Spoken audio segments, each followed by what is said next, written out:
الحمد لله ثم الصلاة والسلام على أشرف الأنبياء والمرسلين أفضل الصلوات الله وسلامه وبركاته عليه. أما بعد، السلام عليكم ورحمة الله وبركاته. Mwebaza owekitiibwa Allah tabaraka wa taala akyatukumidde mu bifo nga bino, nga waliyo abakufaanana nga ye Isima, ye Majidu, nga laba okujja mu kifo nga kino kumala biseera. Ate kaakati si gwe mupiira olwo ne gujja bagira. Naye abavubuka abato batudde wano nga World Cup atojjera baba balina ensonga lwaki batudde wano, era baba bamanyi kye baagala, kubanga basinga essaawa zino amaaso gali ku ntimbe za bifaananyi mupiira. Ate nze omupiira gwansobera, omuntu amala eddakiika 9 ng'atudde alaba omupiira, ate ono n'ajja ne bafaanaganira mu seconds 5, anti amubuuza guwedde mmeka, 2-1. Kati nno atagulabye baba bafaanagana n'oli agulabye, kubanga tajja kuttottola nnyo ndobo n'atomera omutwe ne basumula free kick, referee n'agira yellow card, tabigenda binnyonnyola ebyo. Mu seconds 5 ate alabye aba yenkanankana yakoze eki, era naye yaga nti gugwedde 2-1. Full stop. فخلف من بعدهم خلف أضاعوا الصلاة واتبعوا الشهوات فسوف يلقون غيا. Allah tabaraka wa taala bwe yali ayogera ku mirembe gino egyaffe, yatugamba nti bagenda kuddawo abasika abanaasikira baali abalongoofu. Abasika bano bagenda okuddawo adaa'u salaat, nga bazannyira mu sala. Adaa'u salawaat wattaba'u shahawaat, naye nga bagoberera ebyobwagazi, ebyobyensi, kulaba nti mbeza bifaananyi, obukyala buyimba bwambadde bukete bubuukabuuka, ebyo bye bagenda osikira bali. Tusaba Allah tume kubeera mu abo.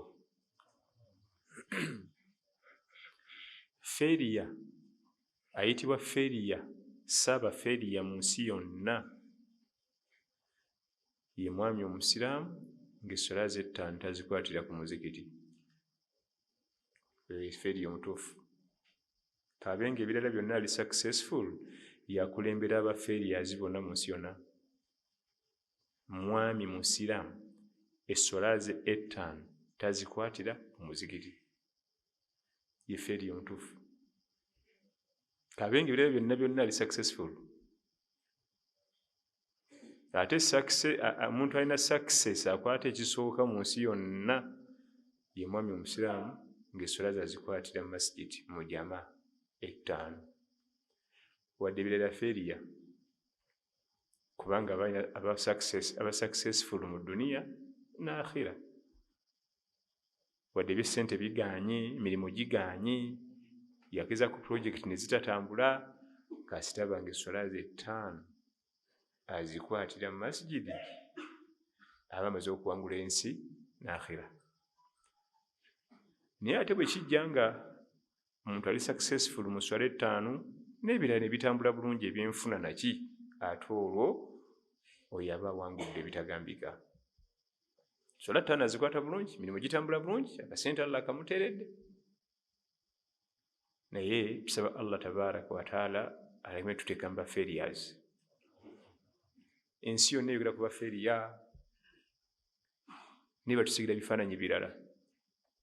Oyo gwolaba alina diguli naye oba yamumenyera ki, talina kyayinza kukola n'ekimu. Oyo alina masters, oyo alina PhD naye yali awo yasiraana. Ebyo byonna ebisigadde butono. Naye Feriya omutuufu ye mwami omusiraamu, ye budala, yasiini nga tamanyi muzikiti gye guli. Ekyo ntandise nakyo darusu yaffe etuuza abavubuka bato. Mutera kubaamu mpozi muzeeyi wange, nange ffe bakulu, bulala bwonna bwana buto. Okusiiga ekifaananyi tetuvanga ku muzikiti, oba bigaanye, oba sente zibuze, oba ofunye ennyingi nnyo, oba ofuuse boosi, ofuuse wa bitiibwa, tovanga ku muzikiti. Wa barakallahu fikum. Tugende mu kitabu.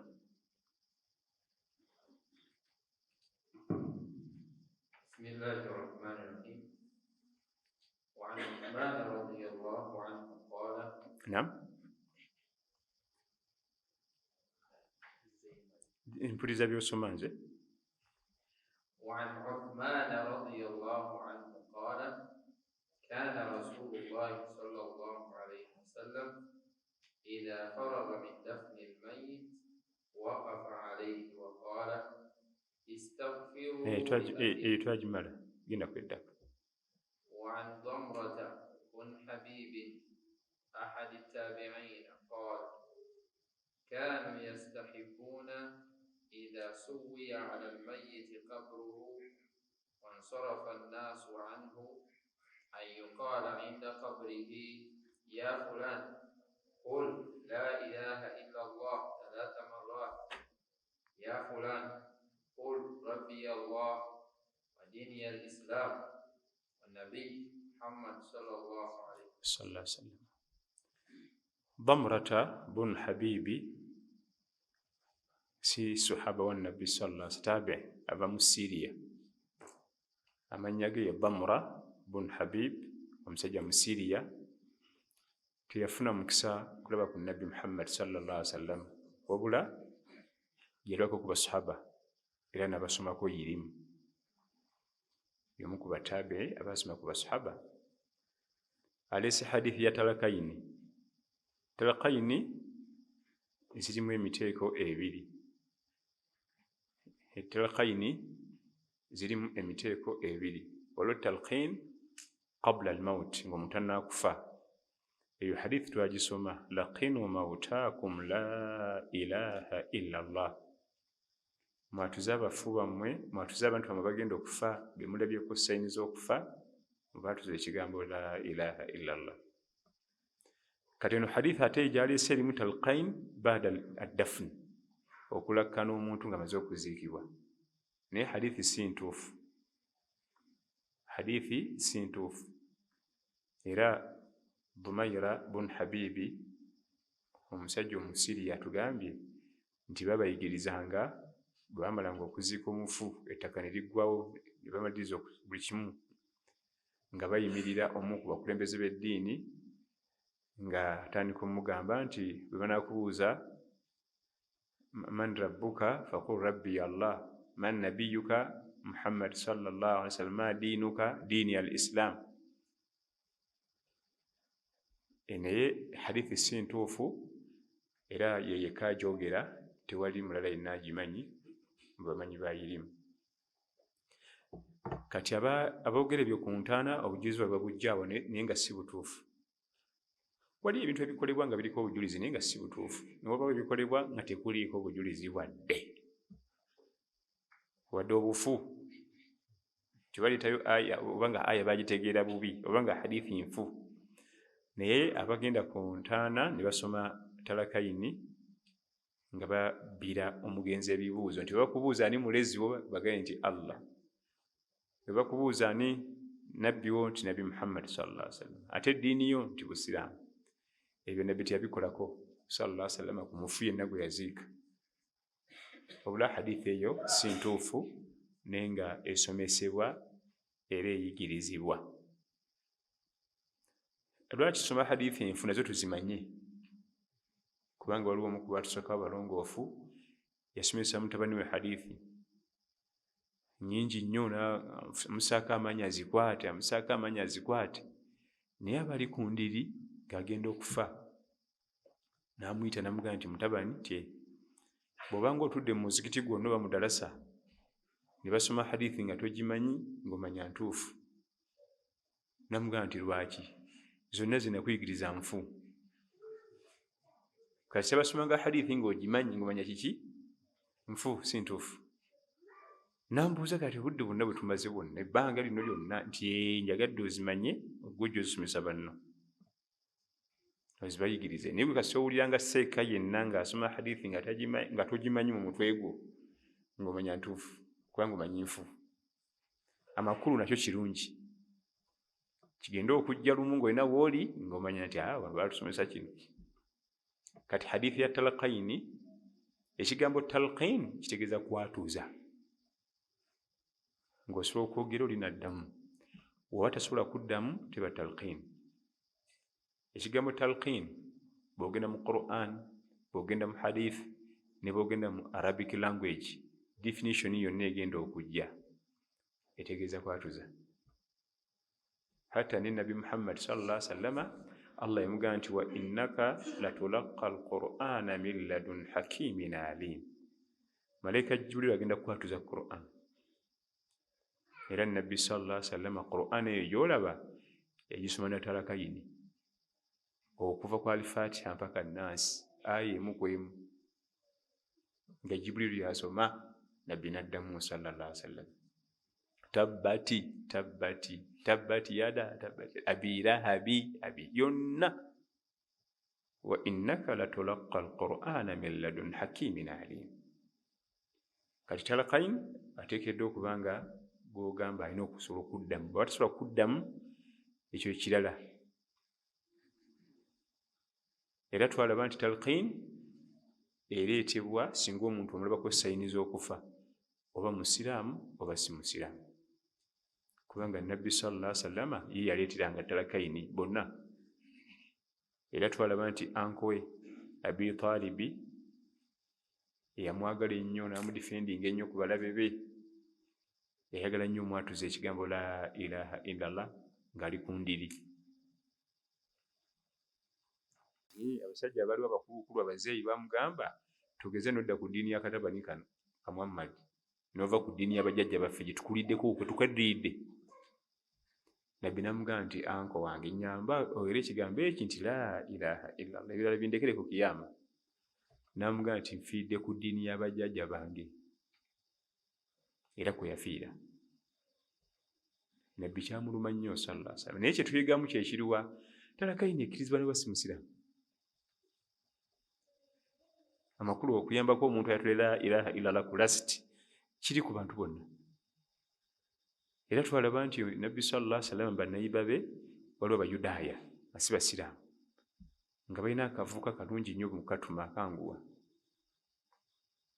Nabbi n'alaba nga takyakalaba ebbanga, nga takyakalaba bwe kayitawula. Nabuze omuvubuka bw'ati yalagawa nti muyi mulwadde. Nabbi n'ajja alambule sallallahu alaihi wasallam omukwano ono, kubanga yali amwanguyira. Ku kyalo kubaako akalenzi nga buli kimu kyokka tuma kakireeta, ne bw'olaba ng'ekizibuzibu. Naye bwe yatuukawo sallallahu alaihi wasallam wali akalenzi kano kalinga 16 17, ye n'alaba sayini kino takyalina budde wano. Essaawa yonna malayika walumba amutwala, n'ayita talakaini. Naye jjukira bali si basiraamu. Taata w'omwana atudde wano okumanya tebaali basiraamu, nga n'omuyita Nabbi baagaana bamuta Taata Kasimu kubanga ye first born we. Kati omwana n'abuuza kitaawe, nkole ntya? Taata Kasimu muwulira byayogera, n'amugamba nti ate Abal Qasim, gondera Taata Kasimu byakugamba. Ate Abal Qasim, Taata Kasimu mugondere, ddamu byakugamba. Omwana n'ayita la ilaha illallah n'afa. Naye si musiraamu, n'abatuddewo bonna bonna tekuliko musiraamu n'ogwo eyaliko omusiraamu yali Nabbi sallallahu alaihi wasallam. Talakaini bagireetera n'omusiraamu n'atali musiraamu. Kati oba bagireetera n'atali musiraamu, olwo omusiraamu omutamiivu siga nti ekyo kyononefu ekyo mukireke. Twamugamba ddave ku mwenge yagaana. Tuli ffena? Omuntu abeera mu dduniya muno n'abaako ebimusobyeko biri wakati we na Allah we, leka kumupiininga. Gwe kenyini amupiininga nawe wali olina ebibi ate. Gweza gwe mulungi ennyo. Allah atubikkulireko bw'ati atulageko, etuddukawo emisinde. Kati talqin bwetyo bwefaanana mu bufunze. Oba osanze bantu bafunye accident bali awo bataawa, gwe leeta talakaini. Ngambe ya Nabbi sallallahu alaihi wasallam. Naye talakaini eyaffe gye tumanyi n'omala ogireeta ku mufunga si musiraamu, nga bafaaza bali awo batandise okuyimba maze emirimu gye, ne mutandika la ilaha illallah. okubadde okuziika efuuka wo. Muyinza okwekuba ne mwemalawo biki bye mwogerera ku mufu waffe, naye talakayini eya nabbi sallallahu alaihi wasallam yo terina buzibu. Ojatuze ono omuyambako omugamba nti mukulu wantegedde nti yatula bino byenjogera, era n'omukutulira kubanga bwoga nti la ilaha illallah tasula kyatula, mutwale mpola mpola. Omugamba nti kaseera k'olimu kazibuzibu naye weeyambe oyatule bino, ddamu nga bwenjogera, ebisigadde bimulekere. Kati talqin eyo nsigule, naye talqin eno gye baleese oluvannyuma lw'okuziika eyo si ntuufu nti nabbi sallallahu alaihi wasallam yamalanga okuziika ng'abbira omugenzi ebibuuzo. Eyo hadithi weeri naye si ntuufu, era Dhumayra bun Habibi Assuuri yagitunyumiza mu kitabo kino. Ekyokuyiga ekiri mu hadith ebibeerawo nga tuziika bamasheikh nadda ku ntaana nga tumaze nabbira omugenzi ebibuuzo si bituufu. Ddamu hadith. وعن ضمرة بن حبيب أحد التابعين قال كانوا يستحبون إذا سوي على الميت قبره bwe bamala okuseeteeza entaana amakulu emikolo ne giggwa egy'okuzika kabuli n'etereera, abantu batandise okuvaawo kuzika kuwedde,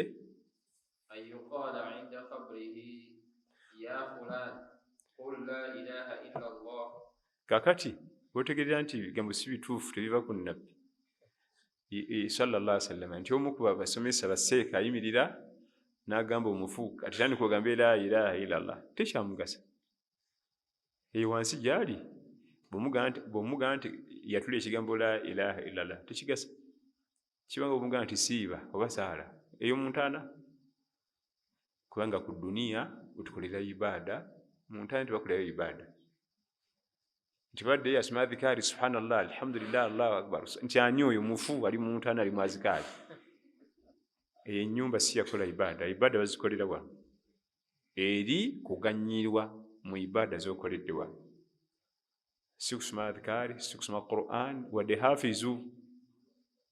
Wandibadde olowooza oba hafizu engeri gy'alina obudde obungi mu ntaana, atwale mu Bakara awo, atwale mu Ali Imran, atwale mu eteri. Ibaada zibeere eri kuganyirwa mu ebyo wakola. Naam. قل لا إله إلا الله 3 مرات يا فلان قل ربي الله وديني الإسلام والنبي محمد صلى الله عليه وسلم. Kakati Allah waffe yatwagala nnyo jalla jalaalu. Ebibuuzo bye byabuuza Abubakari mu ntaana bye babuuza ggwe naawe, pepa eri egi. Kyokka ng'ebibuuzo eby'edduniya byo byawukana okusinziira ku buyigirize ne level. Ebya secondary ebirala ne A level tebiyisi bye bimu, ebya university ebirala okusinziira ku koosi mw'oli n'omwaka, bugenda ku masters ensoma yayo ndala PhD. Naye ffe hafizul Quran natali hafizu, ebibuuzo bye bimu, man rabbuka, ebibuuzo bye bimu, okulaga nti ffenna mu maaso ga Allah twenkana. Yo teri level. Wandibadde oza baseka sudayisa abo, wandibadde bafunirayo ebyabwe kubanga bakugu. Byennyini byabuuza ggwe nange namba lujega byabuuza ne seka sudayisa. Omusajja asaza ku Kaaba nti pepa y'emu, kubanga mu maaso ga Allah tukola ki? Twenkana. Eyakwata Quran alina PhD mu sharia n'atalina wadde aka certificate mu sharia, pepa y'emu yeeyo. Wandibadde olowooza balina zi PhD mu sharia, Allah yandibadde abafunirayo ebibuuzo nga byabwe, neera byebimu byebyo.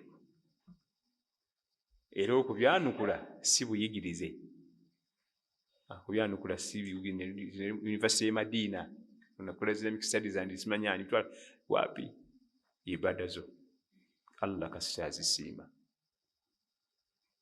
Era bw'aba amaze ozisiima ojja kufuuyita olulimi Luwarabu nga temuli mu mbogo,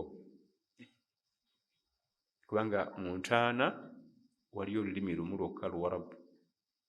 musiraamu si musiraamu, munnaddiini si munnaddiini, museegu mukaba, olulimi lyolwo. Era bamalayika bo tebavuga nti onamanyi francophone, tebiri ebyo. Yajjawo n'ekibuuzo kye mani rabbuka, ate question number 1 tekyukamu, kubanga bino ebyensi bamanya nti mwabbye nga babikyanga. Ne bamanya nti byalinkinze bakyangamu. Oba nobikyusiza ddala byonna. Ewa Allah byebyo mani rabbuka ye number 1. Naye tusaba Allah atusaasire tuyite ebigezo. Olaba muntu munno, nze ndaba ba auditor nga bazze mu kampani, olaba abantu basimula entuuyo, naye nga balya n'emmere. N'atandika okusimula entuuyo, n'asimula entuuyo, tebannamubuuza kibuuzo n'eki. Naye nga azze muntu munno, osobola n'omunnyonnyola nti wayinnange obusente bwantabuka tongira nnyo, oba nja kukopayo akantu kendeezaamu. Naye otwolwo ebibuuzo biva ewa Allah tabaraka wa taala, nga n'abakubuuza tebava ku planeti y'emu kwova. Bitundu ebikubuuza biva walala. Tusaba Allah tabaraka wa taala atwanguyirize ebigambo ebyo. Naam. وللطبراني نحوه من حديث أبي أمامة رضي الله عنه مرفوعا مطولا. وعن بريدة بن الحصيب الأسلمي رضي الله عنه قال قال رسول الله صلى الله عليه وسلم نهيتكم عن زيارة القبور فزوروها. بريدة بن الحصيب الأسلمي oyo sahaba ali wakati wa Makka ne Madina mu ddungu awo wakati wa fuluma, yasinkana Nabbi sallallahu alaihi wasallam nga asenguka ng'atoloka okuva mu kibuga ky'e Makka, bwe yali asengukira ne munne Abubakari nga baagala okubatta. Buraida bamusinkana mu ddungu. Abubakari Siddiq radiyallahu anhu mu bimu ku bibatunyumiza bye baalimu, bali batambudde ennaku nga 4 bamaze okufuluma ekibuga Makka boolekera Madiina, naye nga bayita panya. Nga bw'ogamba tugenda Mbaale naye tugenda kulinnya ku Maini. Okusenguka kwa Nabbi sallallahu alaihi wasallam nga bw'ogamba tugenda Mbaale naye nga situlinnye ku main road kubanga kuliko abalabe, tuyita panya. Ekitegeeza nti olugendo kilomita zitripolinga kubanga okwetulula kuba kungi. Naye bagwa ku Buraida bin Husayb al-Aslami alunda mbuzi, ne banyumyamu naye. Nabbi n'amulaga obusiraamu, n'atola shahada, n'asanyuka nnyo, n'ayagala asale ku mbuzi bakuba omukyomo, bali bawumuddemu. Naye nga takimanyi nti bano balina ababagobera, tebali mu mbeera ntebeekevu oyinza kutuula awo bayokye ennyama paka. Mugamba mwana tuli ku budde, ani anaatuula n'alinda embuzi? N'asaba kale abawe ku mata, ne bakkiriza. N'addamu n'alifiringa botolo zonna, n'addamu kubanga bali batambudde ennaku eziwerako nga baganywedde. Olwo nno nga Nabbi sallallahu alaihi wasallam ali ne banne bana, ye kennyini sallallahu alaihi wasallam, ne Abubakar Siddiq, ne Amir ibn Fuhair radiyallahu anhu, ne Abdullah ibn Urayqa.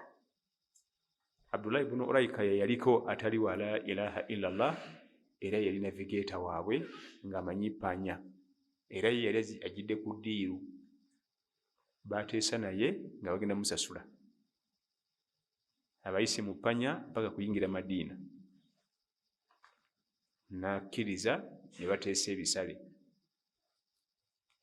Kati ne kugirako omuvubuka omuto yali asembayo obuto nga alina emyaka 18 19, Amiri, omuganda amuyita Amiri bun Fuhair, yali akola mu maka ga Abubakar Siddiq radiyallahu anhu ng'alabirira ensolo ze mulaalo. Abubakar yasaba Nabbi, omuvubuka oyo tugende naye abayambako okuteekateeka ebyokulya n'okwala obuliri ekiro nga bannabibaka, kubanga olugendo lwatulanga mu malungu. Naye Amir ibn Fuhair yayambako omwami ono Buraida okukama embuzi n'okulifiringa zinzimiya zaabwe amata kubanga zaali zikalidde ezimu. Naye Buraida ono yayagala agende n'ennabbi naye ng'alina ensolo kubanga yali alunda, esigala mu maziga ng'alaba nnabbi wa Allah amuleseewo. Naye oluvannyuma yajja e Madiina era twali naye Badiri, twali naye Uhudi, entalo zonna yaziringamu. Era ye sahaba omu ku basahaba abazaala abalongo. Bwe tujja nti waba kubanga waliwo omukolo gwonna ogw'abalongo, nabbi bandibadde bamuleetera abalongo abo yandibadde agutugamba. Kubanga sahaba ono Buraida bunu al-Husayb al-Aslami yazaala obwana bwe obulenzi bubiri nga bulongo, akamu ke ka Sulaiman bunu Buraida, akalala ka Abdallah bunu Buraida. N'abusitula bumbirira emikono gye najja nabwe wa nabbi sallallahu alaihi wasallam. Nabbi n'abukwatako n'abunywegera n'abuwa edduwa. Tiyamugamba ko nti ozadde abalongo nti kakati gwe bakuyita bwe bati. Omukyalo oli yazadde mukyala we ddayo omugambi kakati ali kulanka bweti. Kakati bano bba babiri bano bo nti kino ne kino ne kino tebikirizibwa. Biba kubanga gye biri tiyandibisizaako maaso. Sallallahu alaihi wasallam. Yesahaba ono n'abalala gye bali abazaala abalongo naye kasanga oli Buraida bunu al-Husayb al-Aslami ng'omanya sahaba omu ku basahaba abazaala ki ate n'abalongo ne bajja ne batusomesa irimu ate maaso tujja basanga. Bwe baakula tebalabawo ku nnabbi kubanga bwali buto n'afa, naye ate basoma ku basahaba nabo batukwatamu nabo. Ate wanayita mmeka nga batuuse maaso awe tulaga inshallah. Gwe gumyamu bugumi, gumiikiriza osirike. Naam, kakati Buraida bunu al-Husayb al-Aslami radiyallahu anhu atunyumiza nti nabbi abagamba sallallahu alaihi wasallam kuntu nahaytukum an ziyarati al-qubur fazuruha. Nabbi yali yagaana okulambula entaana, ebijja, amalaalo n'erimbo. Okusooka yali yagaana kubanga nti okusooka ekyali kimuganyisiza basahaba okulambula oyajjira e Makka basomesa la ilaha illallah, abasinga kubo bali basaba ntaana, abagenda ku ntaana zibasaba obugagga, zibasaba obukuumi. Kati nga bakyali basiraamu bapya n'abaziiza okuddayo nga lwaki bayinza okuddamu ne bakola ebibanga bakola. Naye oluvannyuma nga tutuuse e Madiina n'alaba nga la ilaha illallah etegerekese bulungi, baawula wakati nti omufu talina kyangasa, naga nti kati olwaleero ate mbakkiriza mugende nga mulambule abafu bamwe bwe baaziika, mubatuukeko mubawe ne ku dduwa, naawe kikuyambako okujjukira ku nkomerero. Niyo okusooka e Makka bwe watolanga shahada nga tokkirizibwa kulambula bafu kubanga bali babasaba. Kiba ng'omuntu ng'adde munywa mwenge n'oyagala okugumuggyako, muyolina okusooka okukola kumugaana agenda mu club. Naye bw'omugamba nti va ku mwenge ate akyagenda mu club, kizibu. Ajja kusikirizibwa ne banne eri akole ki? Eba omujje ku mwenge mugende toddayo kulinnya yeeyo. Naye ng'akyagendayo kiba kizibu, alemererwa kubanga omuntu omwana Adamu Allah yamutonda ng'afanaganako n'akasolo ke bayita kanawolovu al-hiriba. Omwarabu akayita hiriba, wekabeera wekafaanana ye mwana Adamu. Nawolovu wabeera, saagala kwogera ku kyaluzungu kijja kuleeta abantu okuseka. Naye nawolovu wabeera wakola ki? Kati ye binadamu.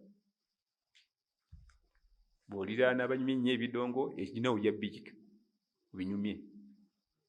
Bw'oliraana b'emipiira nga bagisiba n'ogisiba manya kye kigenda okuddako naawe. Bw'oliraana baddalusu kuwuliza misomo gy'abamasheekhe ate wayita mmeka? Onaawe ogatta eyo. Kyova olaba atukubiriza nnyo nnyo nnyo sallallahu alaihi wasallama okwegendeza be tuliraanaliraana. Amakulu b'osaako omukwano bw'oba wasazeewo okuwangaala nabo kubanga bagenda kusika. Emikisa gwe okubasika mitono, bo bagenda osika gwe. Kati olaba Nabbi sallallahu alaihi wasallam okusooka yali yatugaana okulambula abafu naye oluvannyuma n'atikkiriza era nga kirimu empeera nfofoolo era nga kiyambako n'omwana Adamu yennyini okwekubako mu mutima gwe okugendako mu bijja nolaba banno bwe bateeka abadde alina appointments z'obuseegu ayinza ozisazaamu nti ono si gwe bayitanga Imamu Kyeyuna ali wano kati yenna bye Allah yamukuŋŋaanyiza wano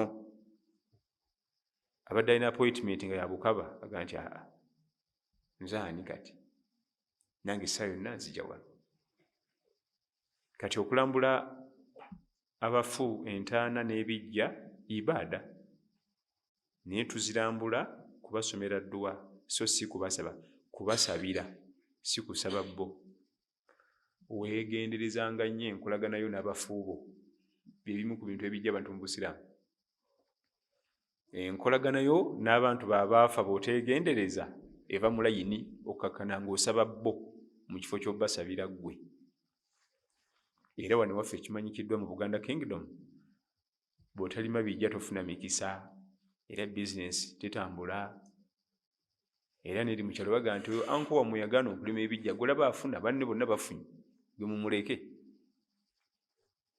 era okkakkana bw'alaba biganye ng'akwata obwana bwonna n'enkumbi nga bakkirira mu kyalo osanga bali ku bijja balima omufu talina mikisa gy'ayinza kuwa agigyewa emikisa gy'abajjajja be gimukulembere girwa omufu mwetaavu gy'oli ye kennyini mwetaavu eri ggwe mu kaseera we yafiira yali anoonya naye mikisa kati ate gwe gy'omusaba omwana Adamu ya Rabbi we yafiira nga naye anoonya kasente anoonya visa za Amerika anoonya emikisa naye teyagiraba ate kati gwe gy'omusaba agigyewa kati mu nniya zaffe mulina okubaamu nti tugenda kulambula bafu kubasabira si kubasaba biri bibiri naye tebisemberegana era tebina nebikwataganira kubasabira si kubasaba okubasaba khalas oba ovudde mu busiraamu mbaddeko mu bitongole ebitwala abantu mu hijja naye mutuka ku airport Haji Gundi aliwajja alikuwa ali mukubo n'alyoka atuuka ng'apakuuka n'omunga wategedde olunaku lwe tugenda ki mbadde ngenze mu kyalo kusiibula bakadde kirwa kiti babalweze mmoloka neebaleeta eno nti ate babaleeta bana bajja mu ntaana agenze siibula baki bw'alaba omutunuulidde bwewuunya n'akubuuza naye kakati kankubuuze oyinza otambula safari eyo yonna ennene nga taata simugambye ne maama gw'olaba kijja mu magezi ye kati n'atambula ntya nga sina blessings zaabwe maama ne taata baakugamba yabaziika dda oyo aba tanakukwalifayinga kola hijja ekituufu tuba tulina muddi za ssente ze asooka ddeyo atule mu ddalasa emyaka ng'egi kubanga wuledde mushiriku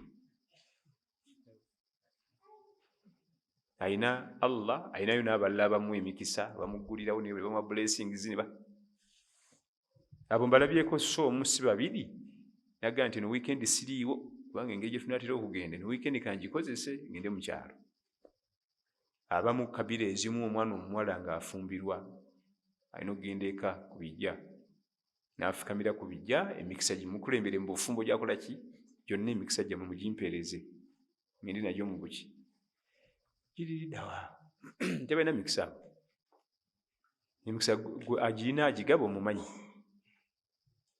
ye Allah tabaraka wa taala obusiraamu bwatukkiriza okulambula bafu naye abato tebagenda mu kulambula bafu abakyali wansi w'emyaka 14 15 89 tomutwalangayo talinayo mulimu kubanga tagenda kutunira waliwo babaziika afumiitiriza ave ku mazambi oli talina tagenda bawadduwa ayagala genda kuzanya kapiira abato tebalambula limbo tebalambula bijja tebatwala kulima bijja baveeko baleke benjoyinge life gwe faafagana mazambi go teri yakagutuma omuto muveeko abato tebagenda mu bijja mu limbo mu malaalo mu ntaana kuba tebalinayo mirimu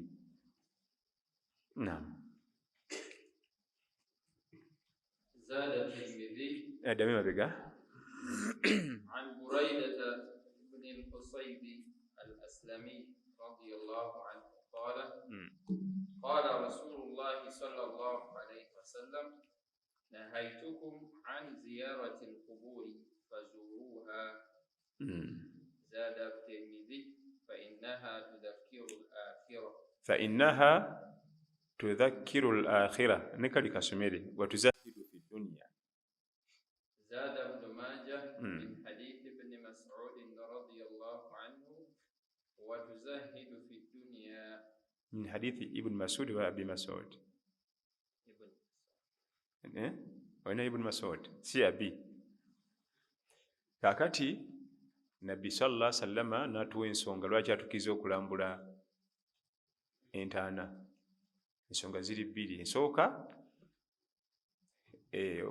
omuntu lwajjukira okufa edduniya eno ewewuka temukaluubirira. Allah tabaraka wataala yakola obulamu bw'omwana Adamu buli walowooza ku kufa ebintu ebibadde ebinene mu dduniya bufuuka butini, ate buli weerabira okufa obutini mu dduniya bifuuka binene kuye, ayinza n'okutta banne abifune. Akapoloti ak'A150 ku musajja omugagga omuvundu era nabo abanyiganako akabajjeko, kyokka ng'alina amataka masufu obungi. Tuli ffenna tebaga nti nze neewuunya abaami avuga emooka miliyoni 4, omusajja mujjaamu n'agikololako obukaloozi bubiri bwe buti bwa mitwalo egyo 3 okutereezaawo, n'amalawo essaawa 2 attunka n'oli, ojja kuzisasula emooka ya bbeeyi. Essaawa endala ezi kantu Katonda akugenda, essaawa 2 bali awo ne bakwera bajjeno nono nayita bajjeno ababe naye nga mitwalo 3 eta ebimu nange tobikolanga ku ssente woovuga emooka nga emiliyoni 4 gwe wagigula, kati emitwalo 5 okusimulako akantu ako. Kasita omwana Adamu yeerabira okufa n'obutono mu dduniya biba biki? Omubuuza nti gino emitwalo nga 5 nti emooka ya bbeeyi gibagizannyirako nga n'omwana ayoza akakuuta bwati ne katereera. Ate buli lwolowooza ku kufa n'amataka eka 10 simanya ebizimbe nina apartments naki alaba nga ccupa za soda apartments era ngenda zirekawa. Buli lwolowooza ennyo ku kufa ebyobugagga by'olina bitoniwa, ate bw'okwerabira okufa ebyobugagga by'olina olaba nga atalina ekivaamu era kumpanya na banno. Kugambye afiira kapuloti 150 ng'alina eka 8, egindi alina ebitaano, egindi alina 8, egindi alina n'afiira kwakaako bwe kati. Just ekikomera kyo neiba we kiyitamu fuuti egi ensonda emu n'ensimba eno, wallahi bakimenye. Nga omusajja yazimbire basibye enkokoto bakimenyeyo, fuuti egi tayinza giwa neiba. Naye alowooza ku kufa tiwali buzibu, sineiba wange teyimuleke, kikomera kyakutte eno nti tujja kukozesa wano wasigadde. Naye osanga erosi eweddeyo, poliisi eweddeyo nti ekikomera kyayingira fuuti namba eno ewange bakimenye. Kufa ki jamaani? Ebimu nange tobikolanga. Fuuti emu neiba wo mumenyesa ekikomera, sementi, balooka, leba. Kasita omwana Adamu alowooza ku akhira n'ebinene bukola ki? Butoniwa. Ate muzimu ku ngeri z'okulowooza ku kufa n'akhira kulambula nnyo bijja, malaalo, limbo. Kubanga obeera eno mu mawoteeri, mu coffee shop naki tosobola kumanya nti waliwo n'abafa ng'obyerabira.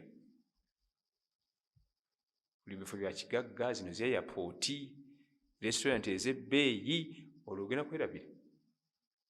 Naye ebimu ku bituyambako watuzahidu fi dduniya.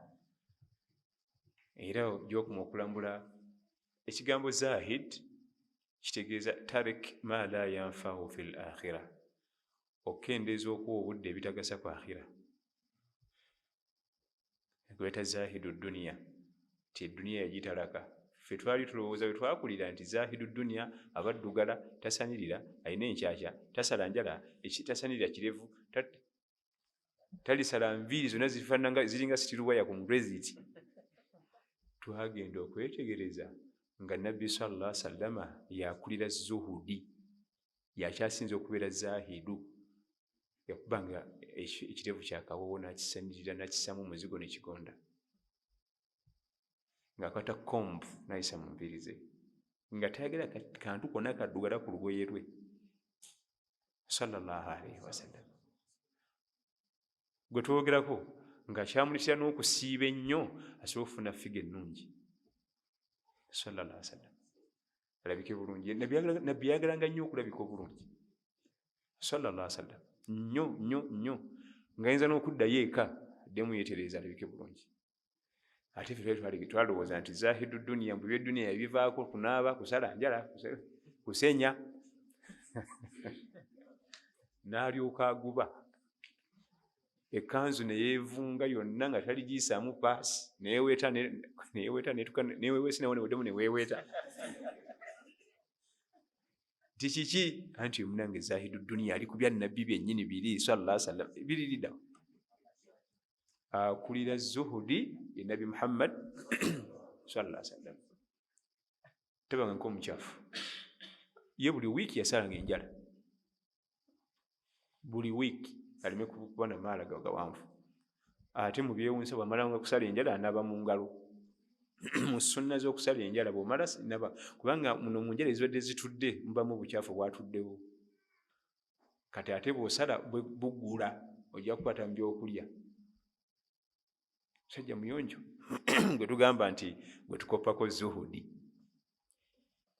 Zuhudi entuufu yeeruwa?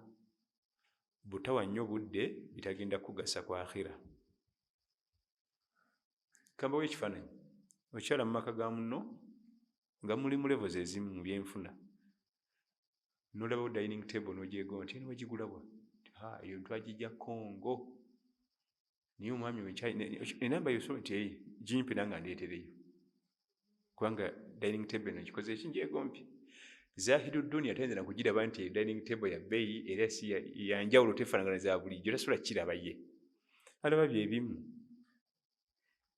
alaba byebiki gy'olina naye gy'alina, kumbe n'ondala. Ekyo kibaita zuhudi, so si kuguba, kugaana kweyonja, kugaana kwefaako, mbu oyo yava ku dduniya akolerera akhira. Kati ekyo ekimu ku biyambako okufuna ebyo, kulambula bafu. Naam. وعن أبي هريرة رضي الله عنه أن رسول الله صلى الله عليه وسلم لعن زائرات القبور. Omuteesiteesi w'ekitabo atulaze nti kikulu nnyo okulambula abafu. Naye naleeta hadithi ya Abi Hurayra ate ejjamu abatalambula be bakyala.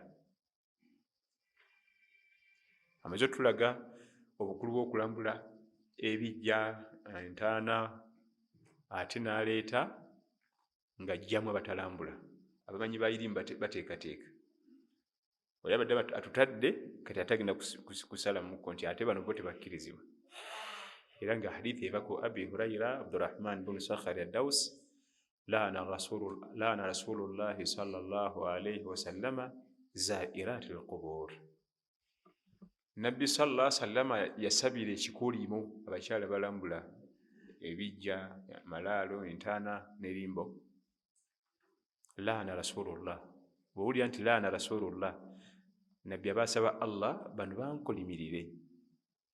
Kubanga laana ziva mirundi ebiri, waliwo laana Allah yakolimira, kitegeeza nti Allah yamugoba mu kusaasira, kubanga laana kikolimo, at-tarudu min ar-rahma, oyo aba agobeddwa mu kusaasira kwa Allah,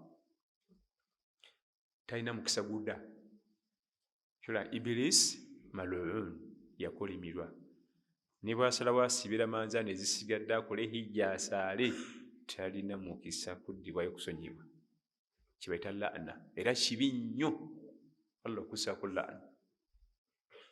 Abagobye waliyo ghadabu obusungu bwa Allah, waliyo adhaabu. Ebyo byoba okyalina omukisa, Allah ayinza okukuddiramu, naye kasita ekigambo laana kiyingira kubeera bweru.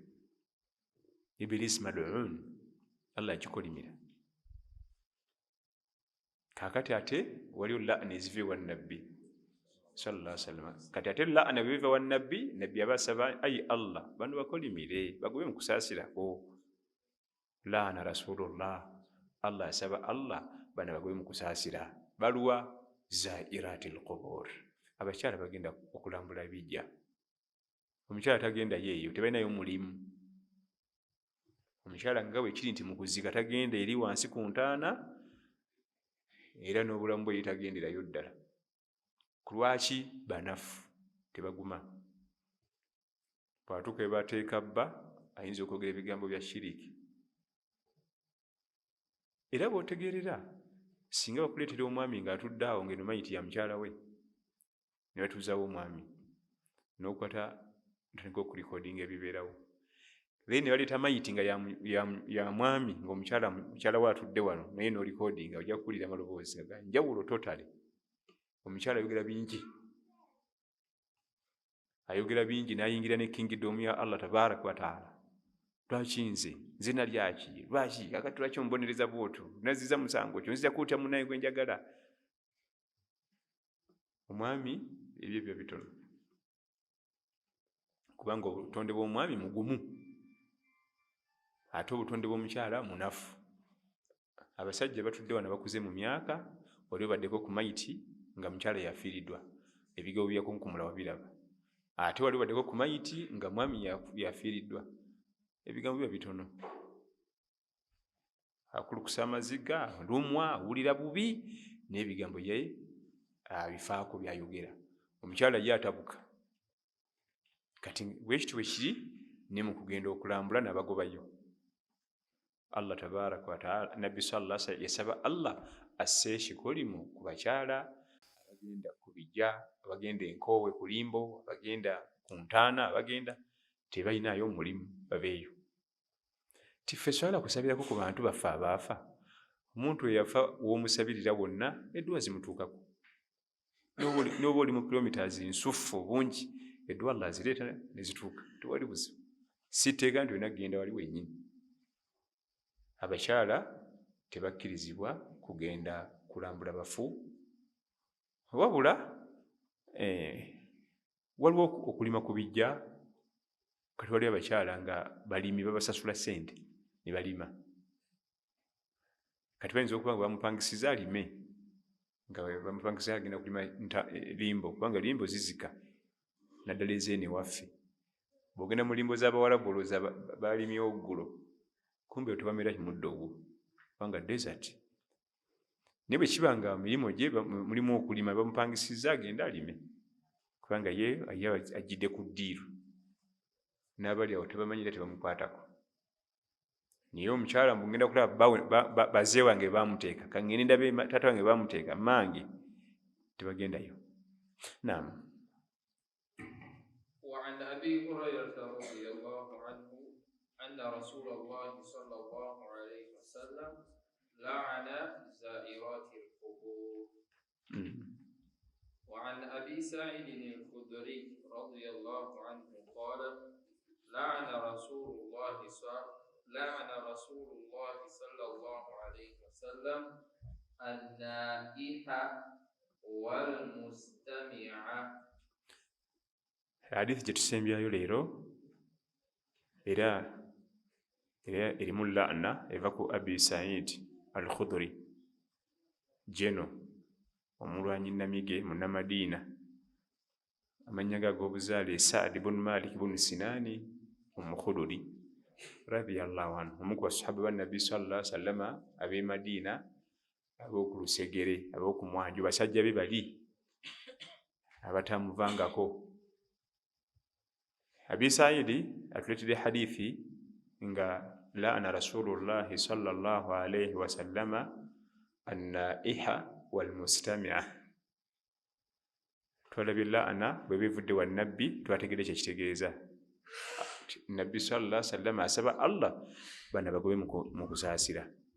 Baluwa omukyala akuba ebiwoobe, annaiha omukyala akuba ebiwoobe ng'afiiriddwa, walmustamia ate wano kyewuunyisa n'abawuliriza. Mustamia yawuliriza, bakyala banne batuulaawo n'abasumululira. Muyita tayitaba, asirise, anyiize, muyita aganye okuyitaba, ennyumba agindekedde, abaana bandekedde, abadde wampisa, abadde wekwata naiha. Nabbi sallallahu alaihi wasallam yasaba Allah mukolimire. Kakati ate mustamia ye bakolimira waaki? Awaga, amuwaga n'amuzaamu amaanyi, kubanga bw'abanga tagenda muwaga mugambeko nti nyabo lekerawo okulombojja, sirikako, gumiikiriza, oba muveewo. Abakyala abo baveewo. Abakyala abatule wali omukyala alombojja, oba tosobola kumugambako, muveewo. Bwe basirika obusirisi ne basirika nga tebamunyega, kiba kitegeeza banyumirwa flow, kubanga waliwo abakyala aboogera ebigambo ng'oyinza okuzayakoze ne rihaso, ng'owulira bisengeke bulungi, bisengeke. Ekikubirizibwa ku mukyala, si na mukyala yekka, ffenna oba ofunye omusiba gw'okufiirwa omuntu ng'adde wa mukwano nnyo gy'oli, sabr, ogumiikiriza. Amaziga gajje, okulumwa kubeerewo, n'esi kulombojja. Kulombojja. Era kyova olaba mu Busiraamu omuntu aba afudde ne wayita ennaku 3 ate nga tojjanga kutukubagiza, bw'ojja tuba tukyatukubagiza. Nga kibimamiro Allah yakugyeko omukyala ate omuzaayo mu nnaku eri. Ennaku 3 weziyitawo khalaasi biwedde. Oba tewaliwo wali safaari biwedde. Bw'ojja jangu ompe bwekusala mugenda. Munno mbadde mukwatagana, abaana mubakuzizza, ate agenze kufaako. Omuntu oba omuzza amabega omutima, naddala omukyala. Era abakyala babazzaayo n'addamu n'akabaate bupya. Niwayita ennaku 3 4 5 ne wajjayo omulala, nange nali saaliwo, nagenda China eyo kanakomyewo, n'amuzzaayo mabega. Kasita ziggwako 3 baasi. Awo kinaalabika kitya? Syamukubagiza, saamuziikirako, saaliwo, kakinaalabika kitya? Ekituufu tekijja kulabika bulungi, naye tomujjukiza. Jangu omulabeko. Oba oleese mabugo muwe. So si kutandika mujjukiza mugenzi. Kati annaiha walmustamia, annaiha yono yennyini alombojja. Okulombojja ebirungi by'omugenzi, okulaga nga bwakuleseewo, ne bw'okaaba bw'ogattamu amaloboozi, puroguramu esinga kubeera ku bakyala. Mu butonde bwabwe tebagumiikiriza. Ate bba abaami wadde munnaadda amwagala nnyo, ayinza okukaaba obukaabi nga tavudde mu bigambo. Naye nti omwami atulawo alombojje, tetunaba kukirabako ekyo. Kati n'okuwuliriza kibi, okutulawo n'owuliriza nga olinga anyumirwa oli byalombojja. Ddamu hadith. وعن أبي سعيد الخدري رضي الله عنه قال لعن رسول الله صلى الله عليه وسلم النائح والمستمع. Ekyokuyiga ekiri mu hadith, okukuba ebiwoobe, kulombojja, bino na biri, Obusiraamu tebukikkiriza, kubanga mugiramu ne shiriki, mugiramu mu bigambo ebyo shiriki, n'okupiininga Allah, lwaki nze, lwaki waye ng'otutte, kati ngenda kubeerawo ntya, abaana abandekedde bato, lwaki onsaliddewo bubi? Ani gwagamba mbu Allah musaliddewo buki? Bubi. Ani gwabuuza lwaki nze? Allah gwabuuza bw'atyo. Kati okubanga ebyo byonna obyewala, kubanga ennaku eba nnyingi n'okulumwa mu kwogera ebigambo, ojja kuseerera. Mu kaseera k'ennaku n'essanyu eringi, bw'oteegendereza mu kwogera oseerera. Ennaku nga y'amaanyi, n'essanyu nga ly'amaanyi. Nga ekifaananyi ky'omusajja nabbi gwatusibirira ekifaananyi sallallahu alaihi wasallama, yali atambula mu ddungu n'ensolo ye Eddungu liri typical liba lya mutawaana, oyinza n'okufiirayo. Kuliko amazzi, kuliko ebyokulya, kuliko ebyokulwanyisa bye, kubanga mu ddungu mubamu ensolo enkambwe. Kati ajja awummulako, ensolo agituuza awo yeebaka. Agenda okuzukka ng'ensolo teriiwo. N'atandika okunoonya ensolo. N'anoonya ensolo n'ebula. Ennyonta n'etandika okumuluma. N'atandika okuggwaamu amaanyi. Enkalamata n'etandika okumuluma, omubiri ne gukala nga temuli wadde ettondo ly'amazzi, ensolo ebuze. Tayimu n'etuuka nga takyasobola kusitula kigere kutambula, akooye. Enjala emuli bubi, ennyonta esusse, aweddemu amaanyi, n'akakasa nti nze ngenda kufa. Ensolo yange ebuze. Kati mu kugwa bwansolo tuddamu tumubba. Abanga azikikamu bw'ati atemya bw'ati ng'ensolo etudde awo. Mazzi kwegali, mmere kweri, ebikozesebwa buli kimu konna kwekiri. N'agamba nti Allahumma anta abdi wa ana rabbuka. Ayi Allah, nze mulezi wo ng'oli muddu wange. Akhta'a min shiddati al-farh. Yakola ensobi olw'obutirivu bw'essanyu. Nga ekyo si kyayagala okutegeeza nti ayi Allah oli muddu wange nze mulezi wo, si kyayagala okutegeeza. Ssanyu limususseeko, sentensi ne zeewunzika. Ategeeza ayi Allah gwe mulezi wange nze muddu wo, naye ssanyu nga n'obwongo byayogera tebuliiyo. Kubanga mu ddungu bajamaanyi kye bayita eddungu. Kubanga eddungu oyinza okutambula kumbe gy'ova gy'odda nga tomanyi. Tewali luguudo, wonna wafaanagana. Ate naddala ebiseera biri tewali campus, tewali kiki olabirako. Naye kati mulimu enguudo, myaka tugobe oluguudo luno. Naye edda tewabanga. Muyinza okuba mbadde mugenda wala ne mugguka walala nga mwavudde dda mu direction nga temumanyi. Kati akaseera k'ennaku ey'amaanyi n'akaseera k'essanyu ey'amaanyi, ebigambo oluusi biseerera nga togenderedde. Wallahu a'lam wa barakallahu fikum. Katugendeko mu bibuuzo. Assalamu alaikum wa rahmatullah. Wa alaikum assalam. Enjawulo eragibwa etya mu Isiraamu? Enjawulo? Kitegedde enjawulo kye kiro. Babaako ssente zebakuwa obeeko ekintu ky'okula. Naye eno neogerayo ssente. Ogenda otuuka nga ssente endala. Omuntu ng'akutumye n'osobola okufissa gwe n'ozitwala, eyo si haqiyo. Gwe kennyini okimanyi si haqiyo, gizzeeyo. Okuggyako nga wamugambye nti oyagala sukaali kilo 50 nti nze nja kutetenkanya nzikugulire, bwe newe mba nfissizza zifisse zange nti awo ziba halaali. Naye so si gwe genda kugula bintu n'ofissafissa ssente za munno n'ozezibika, obulyazamaanyi kulya ssente za munno mu bukyamu. Era n'omutima gwe gukugamba saagala amanye nti nafessizza. Ku lwaki? Kubanga zize ajja zinsaba. Then kiba kitegeeza si zizo zizzeeyo. Naye musabe nga tunagenda, musabe. Gwe mugenzi byonna byontumye ate nga byoyagala byennyini origino sijja gula Taiwan. Njabbireeti. Kubanga ate waliwo abamu nga bamutuma origino n'agulamu Taiwan. Yafa kufissa.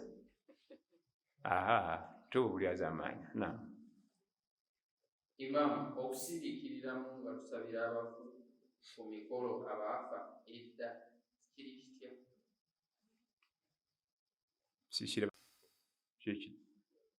Sikirabangako ekyo. Muli ku mbaga ne musiriikiramu musabira abafu? Sikirabangako. Oba ogaba bino eby'omupiira gw'abazungu? Moment of silence. Ebyo by'abazungu si bya sharia. Ye nnooza basirikayo. Ababayaganga ani asirika? Bajjako bujja mizindalo bano naye nga baba tebasirise. Bajjako emizindalo nolaba nga stadium yonna esirise naye nga ani asirika? Bakyatamirde dda. Naye ebyo si bya sharia. Ezo culture z'abasajja abagulumeeru. Kiragula kitya okwewola airtime ku ssimu? Eyo naye eba riba. muteeko mu miteeko gya riba, kubanga riba alimu emiteeko mingi ebyekwese egibuzaabuza. Era nabbi yaleka mulanze sallallahu alaihi wasallama, era natugamba sallallahu alaihi wasallama nti yaati zamana ala nnas, eyo ensi gyeraga mu maaso wagenda kujjayo omulembe, man lam yakulu riba naala min ghubarihi, aliba talidde riba alifuumuukirwa enfuufu. Man lam yakulu riba naala min ghubarihi. Tulaba nti weewola singi 2,000 obufuufufuufu bwa riba obwo era wakirira obukusamuukira tobuvirire jaga nsigenze mu banka sigenze wakiri kano kanakufuumuukira. Naye olw'okuba nti gye tulimu oluusi kyonna kyo gyakigona bwe gyakikola, oli mu bwetaavu oyagala kuba ssimu, tetugamba nti munviire ku ddala, osobola okwewola, osobola okwewola kubanga oluusi nga weetaaga call age ove mu mbeera gy'olimu ate nga tekuli ssente. Naam.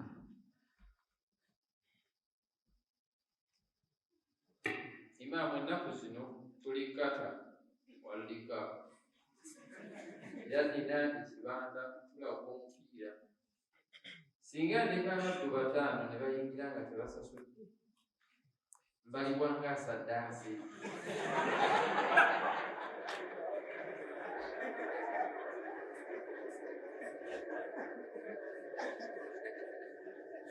ebintu ebimu tosobola kubiyimiriza, tuyinza kugaana abantu kati kulaba kapiira, naye si kutwalira nnyo biseera, otuuke n'okulema essala, otuuke n'okulemwa ibaada endala. Kiki? Mupiira ne gufuuka omupiira. Ekyokubiri, embeera z'ebibanda tetukubiriza musiraamu kukola kibanda kya mupiira, kubanga embeera zaabyo n'abantu bezikuŋŋaanya, abawagira omupiira bakubawo agagambo, balina bye bakozesa obwongo ne bukyuka. Kati ezo embeera si nnungi, ate go bakuŋŋaanyiza batadde awo. Abamu bajja n'ebyokunywa byabwe, hatta abamu wennyini bwe babitunda. Ye nno ng'okulota ekibanda ky'omupiira nga tebiriiwo tojja kufuna ssente, kubanga analaba omupiira alina okuba nga akutte ecupa ye mu ngalo, eno bw'alaba omuki. Bizinesi gireke, ekibanda tokikola eky'omupiira, ekibanda eky'omupiira tokikola kireke, kubanga abalabi baagwo tojja kubasobola. Onayinza okuganza bandesenga mukozi ndi ku geeti, tokolayo eyo, vaayo. Tiga osoleza ku kibanda ky'omupiira, vaawo tunonye omulimu omulala inshallah. Obuzibu bwonna we buva, abantu abalaba omupiira abavubuka bo si bangu n'akatono, ebigambo byabwe bifuna mu kamwa, ate tosobola kubagaana. Naam. I was able to inquire from the Uganda Halal Bureau through social media with the point of avoiding KFC products. Please throw more light on this. KFC company nene eri ku mutindo gwa nsi yonna, buli ggwanga ojja gisangayo. Sinaba kumanya ruling ya Uganda Halal Bureau kuyo, sinaba kumanya, sinza kugiwaako nnamula. Naye kirala bannange bitebonaga byogera batyo, okola wano ekigambo nekifulumya, kampani nekupininga nesasula $4 million, eyo yuka ekusuwinga n'ogenda mu kooti. Era Uganda Halal Bureau eba ekola emirimu gyayo yeegendereza nnyo, tokkirizibwa kujjaku kati nga wano nenjogera ekyokunywa oba erinnya lya kampani esobola ekyokunywa, ate ebyo bikkirizibwa wamu futi. Ye n'agamba nti ekyokunywa bwe kiti twakikebedde nga kiri haramu, oba si kyo Uganda Halal Bureau yesaako sitampu nti kino kiri halal. Era yo negamba nti ebyokunywa bino wammanga twabyekebezze nga biri halal, era biriko sitampu yaffe, n'emenya amannya. naye nze okudda wano okwogera ku bikola juice nga pineapple juice oba mango juice ebyo nga bwe bimanya amanya gaabyo kimenya amateeka mu Uganda Halal Bureau kubanga bayinza okuga nti otufiriza bakasitoma ate oluusi mugenda okukebera nga ebasagula bya halal ebyo bitegeeka bulungi naye nga KFC kampani nene sinnaba kumanya ennamula yaayo okuva mu nkola mu Uganda Halal Bureau okwekebejja ebyokulya n'ebyokunywa amazzi gano galaba olaba nga gokusaaga tumala gekebejja oli n'abuuza kati amazzi okujja kuti muleka temuna byakukola amazzi go lubeera gali halal bwekityo okisuubira amakampani agapaakinga amazzi bagajja mu bifo bingi waliwo ge bajja mu deep well wansi wala nga gakuba akasu balina okugayisa mu busengejja akasu kaveemu gano amazzi ogalaba gano gali mu cupa eno bw'ogenda n'ogateeka mu giraasi eka n'okwata negosinye ku taapu n'ogassa tegaba pyuwa kyekimu gano gali pyuwa nnyo gano bagayisa mu busengejja naye obusengejja bukolebwa mu magumba ga bisolo kati ndowooza otegedde we tulaga obusengejja babukola mu magumba ga biki ate lwe boogera ku bisolo byonna sharia erina okuyingirawo kubanga ebisolo ebimu biri haramu kyokka nga ekyewuunyisa embizzi kabaka w'okuwa obusengejja obungi ente nnene ku mbizzi naye ente esooka obusengejja butono nnyo ate ku mbizzi emu kati amakampani gaffe agamu talina budde leeta buno obungi obulo tugende tuli fenna ekigambo mukitegedde mazzi buzzi gano gokka kati bwe kibanga n'amazzi gakwekebejja olwo juice bwe kibanga amazzi waliwo luga nti ago gali halaali mukebera gaki Allahu akbar tegaba bwe gati bakagaleeta oluusi gabamu akasu oluusi gaba pyuwa nga bwogalaba ne bagayisa mu busengejja genda eko kamule juice muteeke mu giraasi oteekaawo ogule juice mu supermarket omuteeke mu giraasi oteekaawo ozitunuulire mu dakiika ntono nnyo ono owuwo owewaka yeesengejja bw'ati oli teyeesengejja ne bwomala wiiki asigala ali waggulu bw'ati waliwo ekirungo kye bateekamu natesengejja kiva masavu ga bisolo kati lwogera ku bisolo kasita boogeranga ku bisolo manya nti olina okwegendereza waki toli ebijanjaalo tuli fenna gwegenda ogezesi ajja tuwaaka muli juice omuteeke mu giraasi nono mango gwewaguza omuteekemu oteekaawo mu dakiika 5 ojja kulaba ekifaananyi kirala oli ne bamulekawo wiiki 3 odda teyeesengezze ekirungo kiva mu bisolo mu masavu g'ebisolo byonna ebiri halaali n'ebiri haramu kati tulina okumanya kampani eno ekirungo kyeteeka mu juice ono kubanga kubako koodi biba bya koodi 0.nankani eyo gundi 0.nankani eyo gundi ne kuno bibaako ababimanyi yasoma namanya nti bano bakozesa kino gwolaba kyupa kuliko bu 0.nankani gwonywa bunywi ate munange bamagulumeeru babyegendereza ab'ensi zeeri ebbali eri babo babyegendereza abayabisoma nga abimanyi agira ati gakano sikatwala n'ombuza kabadde ekinti olaba content eno gundi eno olaba gundi eno fe munnayuganda amanye eki nywa mazzi ga kika kampani gundi nabageesogera amanya ga kampani nze eri mumateeka babankwata nze nywa mazzi ga kitongole bwekiti agula buguza ati abamu baluza nti Uganda Halal Bureau bagende basale ente babeere mu kusala embuzi naki balabe basala mu halaali waapi buli kyonna ekinywebwa buli kyonna ekiriibwa balina kyekebejja naddala nga kipaakingibwa gwe bwogenda ku nnyanja n'osina amazzi n'onywa tiwali buzibu ku mugga kyo kiryoke naye nga kiyita mu process ne bapaakinga Uganda Halal Bureau eteekeddwa okuba nga ekimala kikebera bw'otalabako sitampu weegendereze enkoko ze batuguza kuliko ekigambo halal halal, ani akulimba? Obuveera kampani ebukuba yo bagiwa branding, akaveera ka branding booti ye efulumya n'obuveera nga n'enkoko tebannazisala, tubawe piisi mmeka? 15 nga bo bafulumya packaging, bagenda packing enkoko eyo nga babuteeka wali nga n'ekigambo halal kikola ki? Nga n'enkoko tebannagisala. G'otunda kuli ti bagambe enkoko eri halal, nanka n'ekigambo kikino eyakuba akaveera mulala neyasala enkoko mulala neyabiteekamu mulala, si be bamu. Goza akaveera bakakubira wali webasalira enkoko wali wennyini. Naam? Ekyuma ekikuba obuveera kirala nnyo, yibamuwa bwi order 2,200 ne branding abooti ye nga wandikako ebigambo nga mashini ewanda wali. Tukyalina okwekebejja ebintu bingi. Wano omwana akwenye ku Uganda Halal Bureau ankoze bulungi nnyo. Ebintu byonna nga byetaaga packaging byakwegendereza.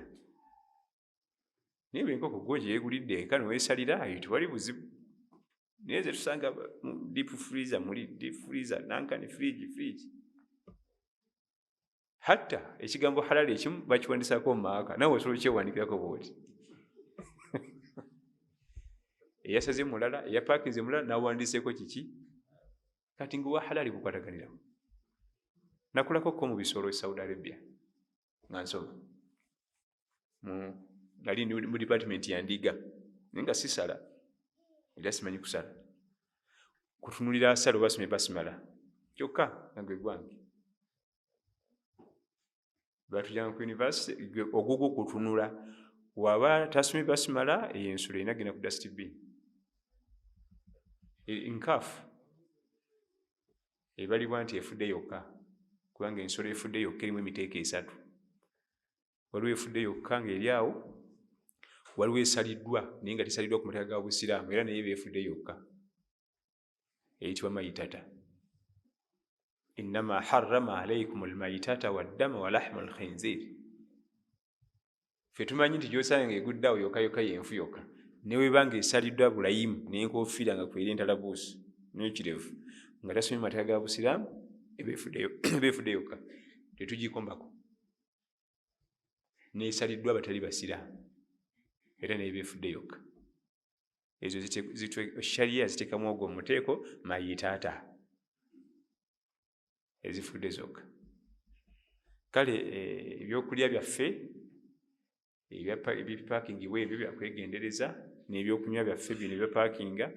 Juice gwekamulidde waka, amazzi g'okimye ku luzzi neweefumbira, ebyo tebali alina binako buzibu.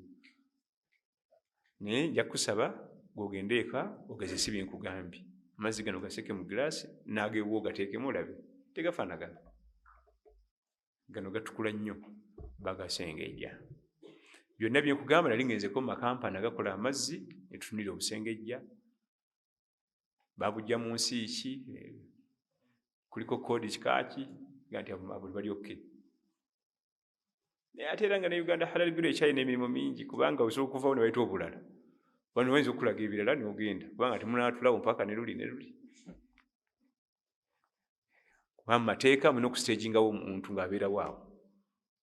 Buli bayingiza obusengejja n'abukebera, ekitasoboka. Kubanga kampani eri eba ina omusasula eya Uganda Halal Bureau, eno esasula ono omukozi wammwe nti mwamutuma. Kati byebyo byonna challenges. Sheikh Fawzan agaanira ddala okulya enkoko packing mu buveera ng'oliko ekigambo halal. Yakigaanira ddala kubanga obuveera babukubira walala, n'ensolo n'enkoko bazisalira walala, n'ababiteekamu balala. Era wiki ennyini twali tulabyeko nga kuliko ekigambo halal ng'ate mulimu ennyama ya mbizzi. Bali baakola ensobi ne bapaakinga bupaakinzibbo, kubanga obuveera bujja buzzi bwokka. Kakkana ng'ennyama y'embizzi eri mu kaveera kuliko ekigambo nti halal. Okulaga nti bapaakinga buki? Bupaakinzi, beerabira. Ne gujja bagirako olwo nno supermarket. Naam, ekibuuzo ekisembayo sewo. Imam, My husband is always on phone at home. Oh, He hardly spends quality time with me. Is this okay in Islam? it is not okay in Islam, even in humanity. Tekiyinza kubeera okay ekyo. Kati tuleka tuve mu bya Islam mu buntu. Mukyala wamuleeta mubeere naye. Obwedda toliiwo, oli ku mulimu. Okumiwaako oli ku ssimu. Ewaka ku mulembe guno tulina okukkaanya ku ssimu ne munno. Tessimu whatsapping bikomesa bweziti. Ne ku ssimu kwenkolera nkyako kati bakasitoma bampa orders zaabwe n'obaddamu tezombulira oba omukazi tayagala agende. Naye bw'afuna omulala omugole ate yamuwa obudde. Era nga bamusanze nga banywa mu coffee shop amuwa obudde n'essimu tagikwata. Omwana wa banno gwe baakuwa mubalimu amagezi mukazi wattu yeetaaga obudde bwo. Wadde olaba kati alinga ekisiimuula takyakusanyusa takyalina makulu. Mugumiikirize oba si kyumute kusinga omubonyaabonyanga. Kubanga wootegerera nti ebintu ebyo si bwe biba tituba bize na bizinensi ku masimu funa omubya. Toyinza kutunula ku ssimu maaso gonna gaba kuyo. Kyowa ekikinga ontunuulira nnyo anti nywera okutunulako.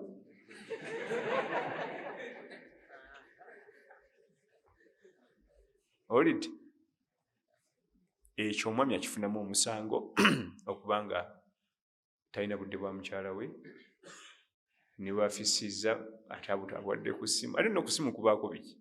Kwemoola bwemoozi.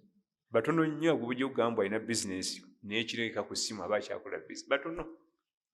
Hata newe waba gy'ali era amanyi okigabanya. Era bajja funa obudde bwa mukyala. Wa barakallahu fikum. Kakati tulinamu ka safaari tugenda kuyimirizaamu darusu. Twetonda darusu eyimiridde nnyo naye safaari tulina darusu endala ebweru w'eggwanga insha Allah zetusuubira. Tujja kuyimirizaamu darusu mpaka ewiki esooka mu February. Tulinamu safaari n'abalala basomeko kati nawe ojja kusomako ku ssimu ng'ate omusomesa ali eri nga kati wala basoma nga kati bali eri kati ate nabo baagala basomeko inshallah first week ya Feb. Naye tulina okuwummulamu n'okuwummulamu kikulu n'oddamu n'ofuna omululu ogw'okujja ku mubs. Bwe kijja ennyo nga kyekiwummula ate nekyo kitama. Katuwummulemu ziri Sunday 8 si nnyingi. Just 8 Sundays. Okutandika darusu egaddewo. Anti Sunday eddako tugenda kuba tuyingidde ki? Ejjuma eddako yesembayo mu mwezi guno eziddako zigenda kubeera inshallah. Katugenda kuwummulamu total emyezi 2 inshallah tuddemu. Ekikulu ennyo safaari ze ziriwo. No safaari nga 3 mu bitundu ebyenjawulo. Ezimu tujja kubaawo naye tuyinza kujja musomeyo Sunday emu ate tugende. Ate mujje musomeyo Sunday emu ate tugende. Kati ne tulaba ne timu ne abatesitesi bakama baffe Imaamu waffe Sheikh Jamil Nsuubugana n'abalala tuyimirizeemu abantu bawummulire ddala. Gasula Sunday insha Allah Allah batuwadde obuwangazi esooka mu February oba mutaka wano. Rabbana atina fid dunya hasana wa fil akhirati hasana wa qina adhaban nar. Allahumma ati nufusana taqwaha wa zakkiha anta khairu man zakkaha anta waliyuha maulaha wa sallallahu ala sayyidina Muhammadin sallallahu alaihi wasallam. Wassalamu alaikum.